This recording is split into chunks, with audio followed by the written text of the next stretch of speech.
नमस्कार, मैं हूं चुम खान। दिन भर की खबरों में सबसे पहले डालते नजर आज के मुख्य समाचारों पर। विधायक ने लड़ाने नहीं सर्व समाज में सौहार्द पैदा करने का किया काम, बोले रेणुका। विधायक के विवादित बयान के बीच सर्व समाज ने की प्रेस कॉन्फ्रेंस। संविधान पर हमला नहीं होगा बर्दाश्त, संविधान बचाओ महासम्मेलन आयोजित। डिपो पर हो रहा खराब गेहूं का वितरण, उपभोक्ताओं ने जताई नाराजगी। दुकान का शटर तोड़ अंदर घुसे चोर, चुराए रुपए व सामान, पुलिस ने किया मौका मुआयना। अब खबरें विस्तार से। विधायक गणेशराज बंसल की ओर से जाट समाज को लेकर दिए गए बयान को लेकर मचे बवाल के बीच शनिवार को सामाजिक समरसता न्याय मंच के बैनर तले सर्व समाज के नागरिकों ने जिला मुख्यालय पर प्रेस वार्ता की। प्रेस वार्ता में नगर परिषद के निवर्तमान सभापति सुमित टंडवा ने कहा कि किसी समाज विशेष की ओर से अपनी मांग रखना कतई गलत नहीं है। अगर कुछ समाज एकत्रित होकर अपने समाज के लिए कुछ मांग करते हैं तो वह गलत नहीं है।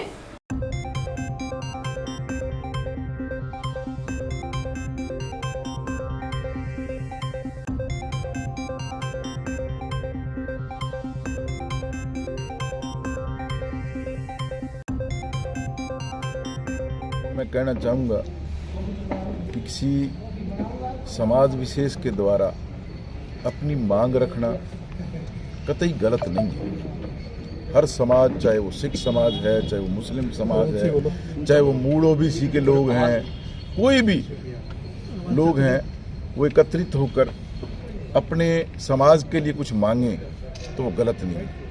मैं जाट समाज के उन नुमाइंदों से जो आजकल कुछ भ्रांतियां फैला रहे हैं, उनसे पूछना चाहूँगा, क्या वो लोग अपने समाज के लिए मांग नहीं करते? क्या वो लोग अपने समाज के अगुवाओं के लिए कुछ मांग नहीं करते? और उस मांग को अगर कोई नेता वहाँ आया हो और वो मीडिया के आगे प्रदर्शित कर दे तो ये गलत का है, क्योंकि जब उनके वहाँ आया है तो वो उन्हीं की बात करेगा। अभी जो कुछ पूर्व दिन ये घटना जो घटी है, जिसमें विधायक गणेशराज जी बंसल पर जो आरोप लगाए जा रहे हैं, मैं पूछना चाहूँगा, अभी इन जातियों को बांटने का काम सबसे पहले शुरू किसने किया? आज राजा राम जी मील एक स्टेटमेंट दे रहे हैं, मैं SC समाज का भी रहा हूँ, मैं सर्व समाज का भी हूँ। तो आपने 24/11/2023 को जो पत्र मान महोदय जो जारी किया है, उसमें आप सिर्फ एक ही बात लिख रहे हो कि केवल जाट, सिर्फ जाट, केवल जाट। क्यों?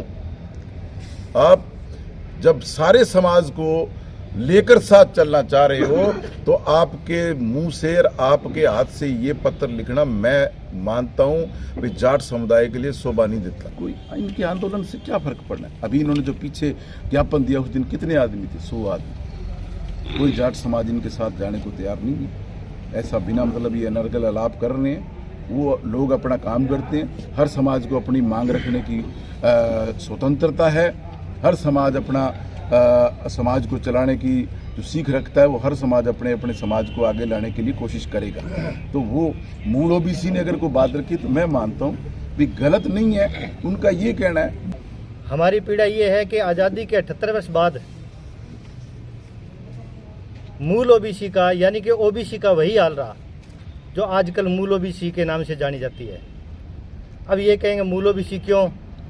कि पहला जो काका कालेलकर आयोग बना था, सरकारें हमें हमारी बातें नहीं मानी, उस आयोग को उन्होंने उनकी रिपोर्ट को लागू नहीं किया और लगभग 40 साल तक उन्होंने उसको दबाए रखा। उसके बाद में मंडल कमीशन आयोग बना दोबारा उसके सर्वे करने के लिए, और मंडल कमीशन आयोग 1 जनवरी 1979 को गठित होने के बाद में 31 दिसंबर 1980 को उसने रिपोर्ट दे दी। उसको भी किसी सरकार ने लागू नहीं किया।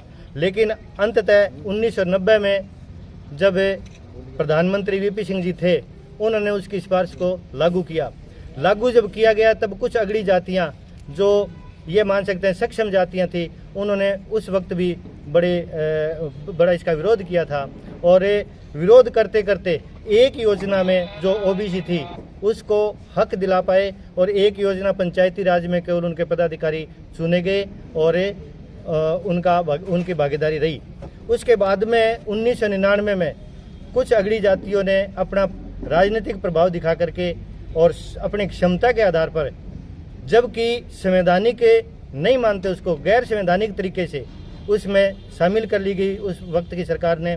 और आज तक वही अगड़ी जातियां जो है वो मूल ओबीसी का जो हक खा रही है। यहाँ से मूल ओबीसी शुरू होती है। ने उनका सम्मान कभी नहीं किया गया। अभी वर्तमान के अंदर बीजेपी ने जिलाध्यक्ष नए दिए हैं, बिश्नोई समाज से दिए हैं, हमने विरोध किया क्या? बनना तो यहाँ अगर संख्या बल की दृष्टि से देखें तो भाई मूल पिछड़ा वर्ग के और समाजों को देना चाहिए, लेकिन हमने विरोध किया क्या? हमने किसी जाति का विरोध नहीं किया है। मात्र और मात्र जाट जाति ने ये अति की, इस प्रकार की ये व्यवस्थाएं इनके सामने है। इनके नेता जो आज जिस प्रकार से भाषा शैली यूज कर रहे हैं, ये परिणाम आने वाले समय में अच्छा नहीं है। फिर भी हम इनका स्वागत करते हैं। आप बड़े भाई का रोल अदा कीजिए। आइए, हम कल से ही पद मार्च शुरू करते हैं, विधानसभा का घेराव करते हैं। आप आइए, जाट समाज के जितने लोग हमारे साथ लगिए। ये सब सामाजिक समरसता न्याय मंच खाली मूल पिछड़ा वर्ग का नहीं है, इसके साथ साथ SC ST की वंचित जो जातियां हैं, जो और वर्ग वंचित जातियों के हैं, उन सभी जातियों के हक और अधिकारों की बात करने वाला बात इसमें है। मूल OBC ने कभी भी बैठ करके ये नहीं कहा कि हमारी जातियों का भला हो। इसके साथ इन्होंने ये सदैव कहा है भी हम कामगार कौमी हैं, हमारे साथ जो भी वंचित वर्ग के लोग हैं उनका हम हक चाहते हैं, अधिकार चाहते हैं। कहीं भी हमने ये नहीं कहा उनकी तरह भी शोषण करने की बात की हो। आरक्षण बचाओ संघर्ष समिति के बैनर तले शनिवार को जंक्शन स्थित डॉक्टर अम्बेडकर भवन में संविधान बचाओ महासम्मेलन का आयोजन किया गया। महासम्मेलन को आरक्षण बचाओ संघर्ष समिति के राष्ट्रीय अध्यक्ष इंजीनियर RP सिंह ने संबोधित किया। RP सिंह ने कहा कि अभी तक यह बात कही जा रही थी कि भारत को आरक्षण मुक्त करेंगे, परंतु अब देश के जिम्मेवार मंत्रालयों में जिम्मेवार पदों पर बैठे हुए मंत्रियों की ओर से संविधान व संविधान रचयिता पर हमला बोला गया है, जो सराहनीय नहीं है। इसे बिल्कुल बर्दाश्त नहीं किया जाएगा।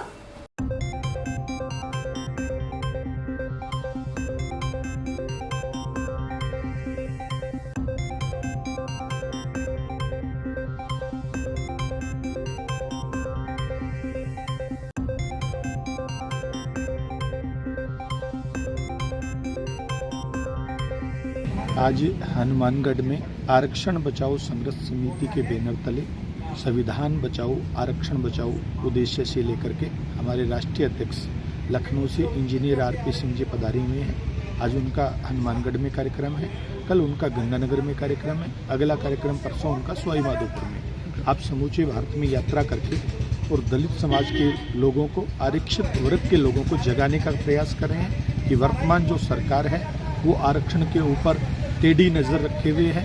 उनका मूल मोटिव है कि संविधान जो है वो ख़त्म किया जाए। नई जब संसद भवन का गठन किया गया, बनाई गई कोरोना काल के दौरान, तो उसी वक्त सरकार ने ये एजेंडा तैयार किया था कि नई संसद भवन के अंदर नया संविधान तैयार करके और वहाँ लागू किया जाएगा। हम लोगों का ये मानना है कि अगर नया संविधान बना तो इसमें देश के अंदर जो वंचित वर्ग के लोगों को आरक्षण है वो समाप्त कर दिया जाएगा, और अगर वंचित वर्ग के लोगों का आरक्षण समाप्त हो गया तो फिर हम लोगों के अधिकार समाप्त हो जाएंगे। पूर्ण रूप से वही स्थिति जो आज से संविधान लागू होने से पहले सैकड़ों वर्ष पहले थी, उसी स्थिति में हम लोग आ जाएंगे। इसलिए हम लोग आरक्षण बचाओ संघर्ष समिति के बैनर तले लोगों को जगाने का प्रयास कर रहे हैं। वंचित वर्ग के लोग जागे, आरक्षित वर्ग के लोग जागें, SC ST OBC के वर्ग के लोग जो बाबा साहब की बनाई व्यवस्था से आरक्षण का लाभ ले रहे हैं वो जागे, और सरकार को ये बताएं कि अगर आरक्षण पे किसी प्रकार का कोई कुठारघात हुआ तो हम ईंट से ईंट। हनुमानगढ़ में अम्बेडकर भवन पर है, और यहाँ ये राजस्थान का एक जिला है, मुख्यालय है। इसके अंदर हम देश के अंदर जो आरक्षण बचाओ संविधान बचाओ राष्ट्रीय आंदोलन चला रहे हैं, उसी सिलसिले में हम यहाँ पर आए हुए हैं। और हमारे राजस्थान के अनुसूचित जाति, पिछड़ी जाति के लोग, अनुसूचित जनजाति के लोग यहाँ पर इकट्ठा हुए हैं। और विशेष मुद्दा ये है कि आज अभी तक ये बात कही जा रही थी कि भारत को आरक्षण मुक्त करेंगे, परंतु जो संविधान के ऊपर हमला बोला गया है और संविधान रचयिता के ऊपर जो हमला देश के जिम्मेवार पदों पर, जिम्मेवार मंत्रालयों में बैठे हुए मंत्रियों ने बोला है, ये असहनीय है और इसको हम बिल्कुल बर्दाश्त नहीं करेंगे। अभी जो संविधान के 75 वर्ष पूरे होने के ऊपर पार्लियामेंट के अंदर जो चर्चा हो रही थी, उसको लेकर के ऐसा आभास हुआ कि संविधान लागू हुआ कि नहीं हुआ, कितना सफल हुआ, कितना उसने अपने टारगेट्स पूरे किए, कितना डिलीवर किया देश की जनता को, भारत के लोगों को, उस पर कम चर्चा हुई और एक दूसरे पे आरोप प्रत्यारोप ज़्यादा हुआ। यहाँ तक सीमा लांघ दी गई कि भारत के संविधान निर्माता बाबा साहब, परम पूज्य बाबा साहब भीमराव अंबेडकर के ऊपर ही उंगली उठा दी गई और यहाँ तक कह दिया गया अमित शाह द्वारा, जो देश के गृह मंत्री हैं, कि आजकल ये फैशन हो गया है बाबा साहब बाबा साहब बाबा साहब बाबा साहब बाबा साहब। अगर इतनी बार भगवान का नाम लिया होता तो 7 जन्मों का स्वर्ग मिल गया होता। हमारा ये कहना है देश के गृह मंत्री से कि आप में जरा भी अगर मर्यादा है, जरा भी संविधान के प्रति आपके अंदर सम्मान है, तो आप संविधान रचयिता के ऊपर जो आपने टिप्पणी की है उसको लेकर के आप माफी मांगे पूरे देश की। जिले में चलाए जा रहे विशेष अभियान साइबर शील्ड के अंतर्गत पुलिस ने साइबर ठगी मामले में एक बैंक मैनेजर को गिरफ्तार किया है। पुलिस ने 26 करोड़ की साइबर ठगी मामले में गिरफ्तारी की है। साइबर थाना पुलिस ने इससे पहले इसी मामले में 5 लोगों को गिरफ्तार किया था, जिनमें पूछताछ में बैंक मैनेजर की भूमिका सामने आई थी। पुलिस फिलहाल बैंक मैनेजर से पूछताछ में जुटी हुई है। साइबर थाना प्रभारी हनुमानाराम बिश्नोई ने बताया कि हनुमानगढ़ पुलिस अधीक्षक अरशद अली ने जिले की साइबर सेल, साइबर पुलिस थाना और जिला स्पेशल टीम की एक संयुक्त टीम का गठन कर साइबर फ्रॉड मामलों की जांच शुरू करवाई थी। जांच के दौरान भारत सरकार के NCRP और JMIS पोर्टल पर दर्ज 66 साइबर फ्रॉड मामलों में से हनुमानगढ़ क्षेत्र से जुड़े 60 बैंक खातों में करीब 26 करोड़ की धोखाधड़ी की जानकारी मिली। इस पर साइबर अपराधियों की गिरफ्तारी के लिए गठित टीम ने तकनीकी साक्ष्यों की जांच और बैंक रिकॉर्ड की मदद से गिरोह के मुख्य सहयोगी ओवरसीज बैंक के मैनेजर सोनू वर्मा को गिरफ्तार किया। इससे पूर्व 5 अन्य आरोपियों को भी गिरफ्तार किया गया है। गिरफ्तारी के बाद जांच में खुलासा हुआ कि बैंक मैनेजर ने बिना ग्राहक की उपस्थिति के फर्जी फर्म के नाम पर कई करंट और कॉरपोरेट खाते खोले। इसके बाद उन्होंने विभिन्न साइबर ठगी अभियानों में शामिल अन्य आरोपियों को पैसों की निकासी और धोखाधड़ी में मदद की। गिरफ्तार 5 आरोपियों के पास से 60 bank passbook, 32 ATM card, 11 mobile, 8 SIM card और 7 रबड़ की फर्जी स्टाम्प मोहरें बरामद हुई हैं। पुलिस पूछताछ में यह भी पता चला है कि ठगी से प्राप्त राशि को फर्जी ट्रेडिंग ऐप, अवैध गेमिंग, क्रिप्टो करेंसी, धोखाधड़ी और USDT आदि गतिविधियों के माध्यम से मूल खातों में स्थानांतरित किया जाता था। मामले में विशेष भूमिका में साइबर थाना, DST टीम और साइबर सेल की रही। टाउन के वार्ड 39 स्थित उचित मूल्य की दुकान पर उपभोक्ताओं को खराब गेहूं का वितरण हो रहा है। मजबूरी में उपभोक्ता उचित मूल्य की दुकान से गेहूं नहीं ले जा रहे। वहीं डिपो होल्डर की माने तो FCI से इसी तरह की गेहूं की सप्लाई की जा रही है। इसके खिलाफ शनिवार को उपभोक्ताओं ने डिपो पर एकत्रित होकर विरोध प्रदर्शन किया। ये रोड से बाहर के ये सब इन्होंने पैक की हुई है। प्रशासन को दिखाने की ये जानवर नहीं खाते, कौन खाएगा इसको? इंसान खाएगा क्या? ये ठेकेदार अपनी कमाई कर लेता है।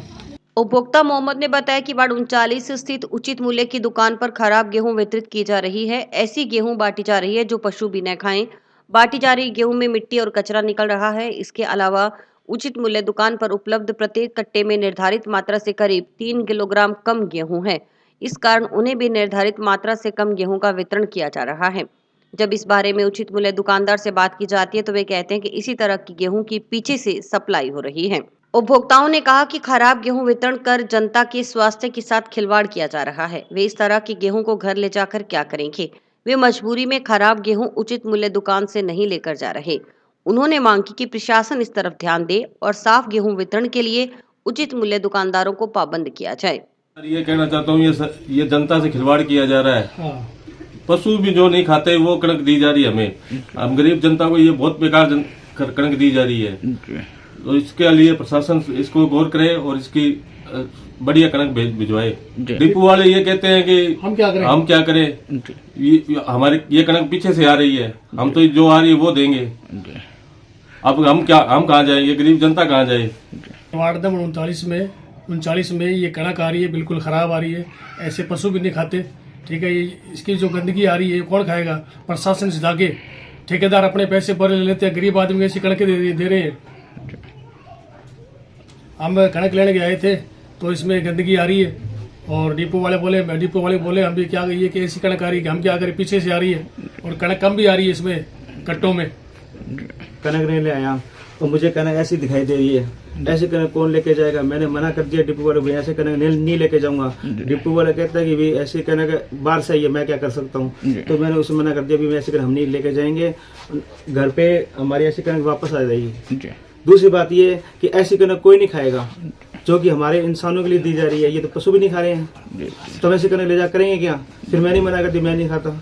अब वो डिपो वाला कहता है इसमें ना कट्टे का वजन भी कम आ रहा है, और 50 किलो वजन कम आ रहा है, हर कट्टे में 3-3 किलो वजन कम आ रहा है सर। और मेन बात ये कनक साफ नहीं आ रही। वहीं डिपो होल्डर हबीब रहमान के अनुसार उचित मूल्य दुकान पर FCI से इसी तरह के गेहूं उपलब्ध करवाई जा रही है।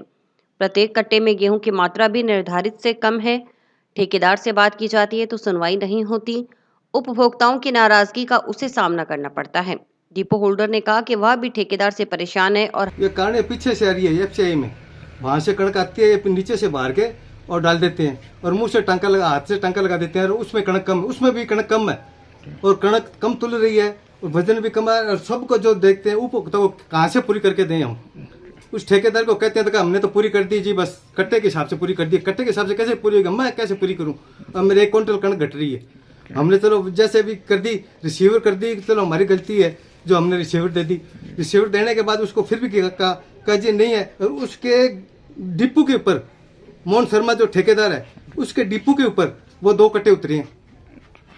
तो वो उसको कहा हमने, हमारे को सब पता है जो हमारे 2 कट्टे उतरे हैं। कहा जी हमारे पास कोई नहीं उतरे, क्यों नहीं, मतलब मैंने आगे भी कई बार इसको कह चुका हूँ और ले भी है मैंने, ऐसी बात नहीं है, मगर ये सब मिली वक्त है नहीं। ये कणक है, मैं इस ग्राहक को क्या कणक दूं और क्या करूं। ये देखो उपभोक्ता मुझे मारने के लिए तैयार है, और मैं कैसे करूं। और मुझे कुछ, मैं हार्ट का भी मरीज हूं, मैंने आगे लिख के दे रखा है कि आगे मेरे से कोई हो तो मैं, ये जो नहीं हुआ मेरे से तो मैं ये फांसी खा के मर गया, तो ये ठेकेदार और DSO ऑफिस जिम्मेवार होंगे। टाउन में भटनेरदुर के पास स्थित प्रोविजन स्टोर की दुकान में रात्रि को शटर तोड़कर घुसे अज्ञात चोरों ने खुले रुपए व सामान पर हाथ साफ कर दिया। दुकानदारों की माने तो चोरी हुए सामान व रुपयों की अनुमानित कीमत करीबन 5,000 रुपए है। सूचना पर पुलिस ने मौका मुआयना भी किया। दुकानदार गोविंद पारेख ने बताया कि वह 44 और 45 के बीच में किले के पास नगर परिषद रोड पर बनी मार्केट में उसकी पारिक प्रोविजन स्टोर के नाम से दुकान है। उसे शनिवार अल सुबह करीबन 5:30 बजे सूचना मिली कि रात्रि को अज्ञात व्यक्तियों ने दुकान का शटर तोड़कर चोरी की वारदात को अंजाम दिया है। सूचना पर उसने मौके पर पहुंचकर पुलिस को सूचना दी। पुलिस मौके पर आई और दुकान का शटर खुलवाया। सार संभाल की तो दुकान में करीब 5,000 रुपए की नकदी व सामान गायब था। दान पात्र भी उठाकर ले गए। उन्होंने बताया कि अज्ञात चोरों ने ताला तोड़ने का प्रयास किया, लेकिन ताला नहीं टूटा तो शटर तोड़कर अंदर घुसे और वारदात को अंजाम दिया। अज्ञात चोरों के खिलाफ मुकदमा दर्ज कर कानूनी कार्रवाई की मांग की गई। एक अन्य दुकानदार बाबूलाल ने बताया कि किले के पास नगर परिषद रोड पर मार्केट बनी है। मार्केट में संचालित दुकानों में पिछले 5-6 माह में चोरी की 4 वारदातें हो चुकी हैं। इससे मार्केट के दुकानदारों में भय व्याप्त है। हमारी प्रोविजन स्टोर हमारे को 5:30 बजे पता चला। 5:30 बजे दुकान पर आने के बाद में दुकान का शटर टूटा हुआ था। उसके बाद में हमने पुलिस के अंदर गए, वहाँ पर जाकर के हमने इतला दी, तो वो पुलिस वाले बाद में आए। 8 बजे आकर के उन्होंने देखने के बाद में बोला कि आप शटर खोलो। खोलने के बाद में ये अपने जो है थोड़ा बहुत नुकसान हुआ। वो कोई सिगरेट की डब्बी वगैरह और खुले पैसे थे और 5-7 हज़ार रुपये का 2 साल का दुकान पत्थर था, वो भी ले गए। वार्ड नंबर अपने 44 और 45 के बीच में ये छोटी सी मार्केट है, अपने किले के पास नगर पालिका की गली में। तो यहाँ पे दिनों दिन चोरी होती जा रही है। 5-6 महीने में 2-4 बार चोरी हो चुकी है। तो मेरी रिक्वेस्ट है इन्हें, मतलब पुलिस प्रशासन से, जो कि इसमें कोई ड्यूटी या गश्त की मतलब की जाए, जो कि हमारे दुकानदारों में बहुत ही ज़्यादा भय हो रहा है, और ये थोड़ा मतलब कि आप जान करें। फरवरी माह के पहले दिन और लगातार दूसरे दिन शनिवार को जिले में घना कोहरा छाया रहा। सुबह के समय घना कोहरा छाने से विजिबिलिटी 50 मीटर से भी कम रह गई। शहर की तुलना में आसपास के गांवों में कोहरे का असर अधिक और देर तक रहा। कृषि विशेषज्ञों की माने तो कोहरा गेहूं की फसल के लिए वरदान साबित होगा। कई दिनों के ब्रेक के बाद 2 दिन से कोहरा छा रहा है। उससे पहले मौसम पूरी तरह से खुल गया था। रात्रि को सर्दी थी लेकिन दिन में तेज धूप खिल रही थी, लेकिन 2 दिन से कोहरा छाने से फिर से सर्दी का असर दिखना शुरू हो गया है। समाचार अभी और भी हैं, देखते रहिए स्काई चैनल। नमस्कार दोस्तों, मैं डॉक्टर निधि डोमेवाले फोकस नागपाल आई हॉस्पिटल से, जो 40 साल से आँखों की बहुत अच्छी सर्विस दे रहा है। आपको ये बताते हुए मुझे खुशी हो रही है कि अब चश्मा निकालने का ऑपरेशन जो लेज़र द्वारा किया जाता है, जिसे लेसिक कहते हैं, वो यहाँ पर शुरू हो चुका है। लेसिक यानी लेज़र द्वारा आपके आँख का चश्मे का नंबर हटाया जाता है। ये चश्मे का नंबर हटाने के लिए लेज़र किरणों का प्रयोग किया जाता है। हमारे यहाँ हनुमानगढ़ में आधुनिक तकनीक की मशीनें हैं जो FDA अप्रूव्ड है, जो आपकी आंखों के लिए बहुत सुरक्षित है। बिना नुकसान के आपका चश्मे का नंबर हट जाएगा। लेसिक ऑपरेशन से मरीज़ को घबराने की कोई ज़रूरत नहीं है, क्योंकि इस ऑपरेशन में आपको आँख में कोई टीका लगवाने की ज़रूरत नहीं है। हम आँख को एक ड्रॉप यानी एक दवाई के द्वारा सून करेंगे, उसके बाद आपका ऑपरेशन होगा, जो कि 10 से 15 मिनट में हो जाएगा। चलो आए, लेसिक ऑपरेशन के द्वारा अपनी नई ज़िंदगी की शुरुआत करें और चश्मा से मुक्त हो जाए। ग्राम पंचायत 2 के एनजे बचाओ संघर्ष समिति की बैठक शनिवार को ITI बस्ती में हुई, जिसमें ग्राम पंचायत 2 के एनजे को नगर परिषद में शामिल करने का मुद्दा छाया रहा। बैठक में मनरेगा मजदूर भी शामिल हुए। बैठक में निर्णय लिया गया कि पंचायत को नगर परिषद में शामिल करने के विरोध में 3 फरवरी सोमवार को पंचायती राज मंत्री का पुतला दहन किया जाएगा। संघर्ष समिति के शेरसिंह शाक्य ने बताया कि 3 फरवरी की सुबह 11 बजे ग्रामीण पंचायत घर में एकत्रित होंगे। यहां से आक्रोश पद यात्रा शुरू होगी।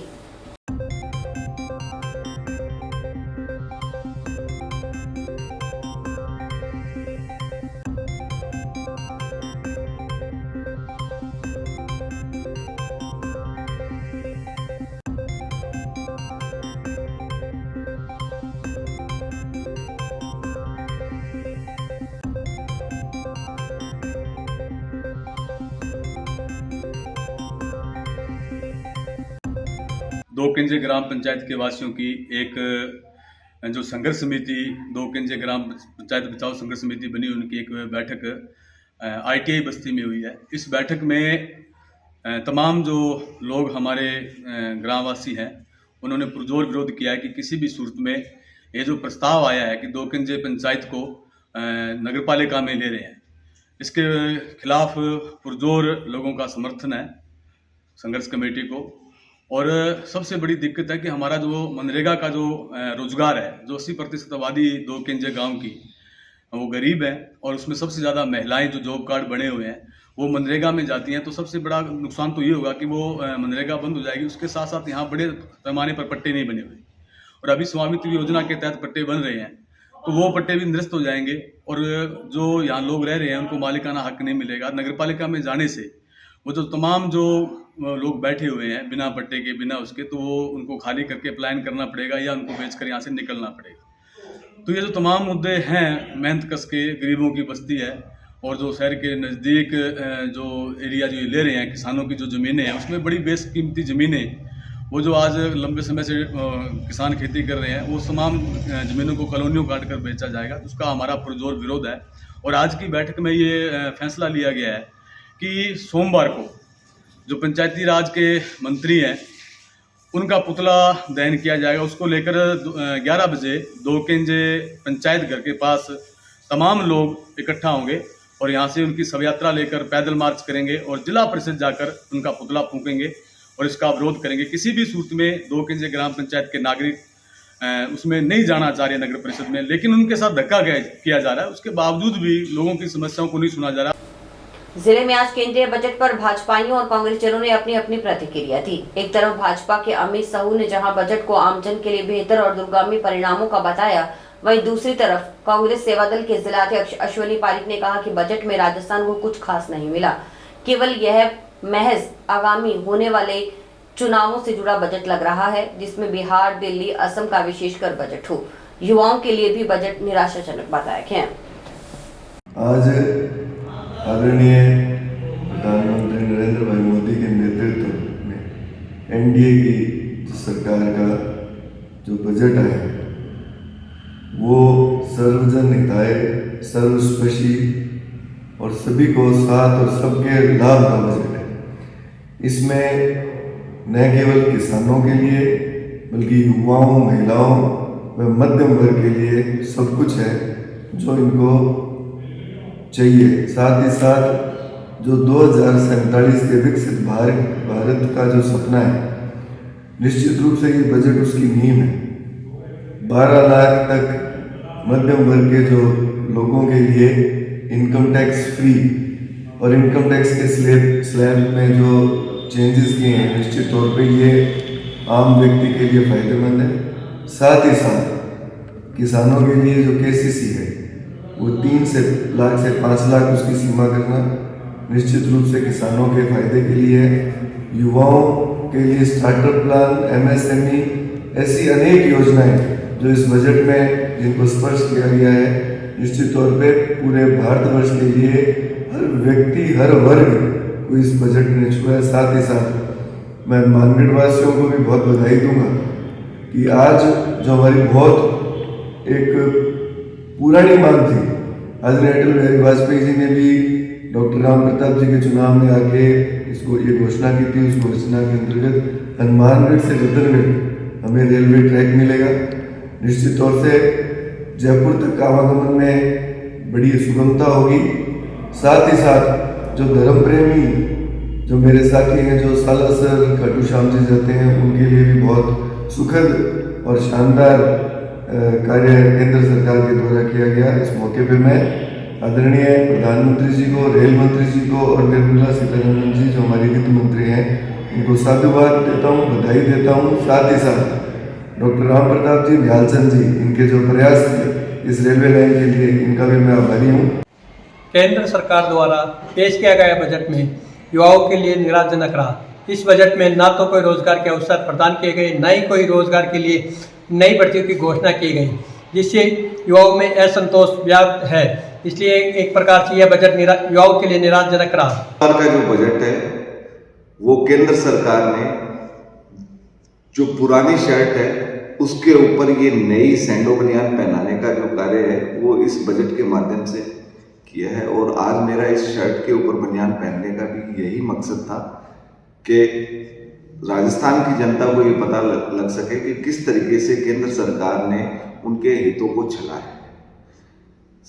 वर्तमान जो सरकार है उसका फोकस रहता है सिर्फ चुनावों के ऊपर, जहां चुनावी राज्य हैं उनके ऊपर फोकस करना, उनको बजट देना, उनको लॉलीपॉप देना, चाहे वो बिहार के अंदर आगामी चुनाव को देखते हुए मखाना बोर्ड का गठन करना हो, या असम के अंदर यूरिया प्लांट लगाना हो, और दिल्ली के चुनाव को देखते हुए 37 लाख जो वहाँ के जो सर्विस क्लास या मिडिल क्लास लोग अपने हैं उनको देखते हुए ये टैक्स के अंदर रिबेट देना। नहीं तो 10 साल भारतीय जनता पार्टी की सरकार रही, उन्होंने तब क्यों गरीबों की चिंता नहीं की। और आपको बताएं, मिडिल क्लास के लिए महालक्ष्मी की कृपा नहीं है, मिडिल क्लास के ऊपर महालक्ष्मी की कृपा इन्होंने नहीं की है। ये सिर्फ एक बहाना है, फोकस करने का इनका तरीका है। मैं आपको बताता हूँ, रिसर्च एंड डेवलपमेंट का जो 1% जो पूरे बजट का खर्च हुआ करता था उसको 0.65% कर दिया है। इनका उद्देश्य सिर्फ धन्ना सेठों को लाभ देना है। नोहर चाचान परिवार की ओर से श्री मल्ला बाबा मंदिर समिति का 23वां वार्षिक उत्सव 2 व 3 फरवरी को धूमधाम से मनाया जाएगा। इस संबंध में शनि चाचान ने बताया कि मल्ला बाबा का 23वां वार्षिक उत्सव 3 फरवरी को आयोजित होगा, जिसके तहत 2 फरवरी को अग्रसेन धर्मशाला से भव्य शोभा यात्रा निकाली जाएगी।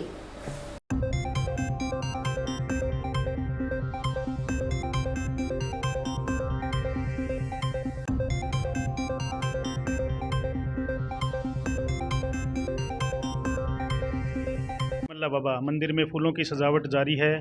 कल 3 बजे शोभा यात्रा निकलेगी अग्रसेन धर्मशाला से चचान मल्ला बाबा मंदिर तक। शाम को बाबा का प्रसाद है, चचान भोज है, और रात को बाबा का कीर्तन पूरी रात चलेगा, और परसों सुबह बाबा का प्रसाद मंदिर परिसर में दिया जाएगा। मल्ला बाबा के भगत पूरे इंडिया से आएंगे, विदेशों से भी आते हैं, और पूरे इंडिया से काफ़ी लोग आएंगे। यहाँ पे सबके रहने की, खाने पीने की व्यवस्था समिति द्वारा कर रखी है हमने। और इसी के साथ समाचार समाप्त हुए। रोजाना देखते रहिए समाचार। नमस्कार।